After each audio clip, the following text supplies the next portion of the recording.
समस्त को चैनल को स्वागत। जन्ममाटी निआखुंटा प्रतिष्ठाता कवि गोदावरीश महापात्र को श्रद्धांजलि 126तम श्रद्धांजलि अर्पण कर शहीद कृतिवास भवन में ओडिया साहित्य एकाडेमी चिलिका साहित्य समाज और बाणापुर पंचायत समितिर मिलित आनुकूल्य यह सभा अनुष्ठित होता। एर सभापतित्व करते बालमुकुंद दास और शिक्षाविद आनंद चंद्र सेनापति वेदपाठ करते। यही सभार मुख्य अतिथि भाव जोगदे आईन और पूर्त अबकारी मंत्री पृथ्वीराज हरिचंद। आरआई परीक्षा अनियमितता अभियोग प्रसंग कला तालिकाभुक्त संस्था को परीक्षा परिचालना दायित्व छात्र छात्री मैंने रुहतु आश्वस्त ठीक समय निष्पत्ति नेबे सरकार कहले मंत्री मुकेश महाले। भारतर अविस्मरणीय विजय 2-0 जीतिला श्रृंखला।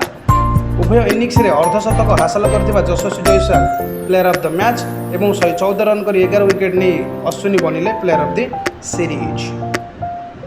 प्रत्येक युद्ध को ओह्लैला ईरान। इज्राएल उपर शताधिक क्षेपणास्त्र माड़ आभास होइपारे तृतीय विश्वयुद्ध। Thank you for watching.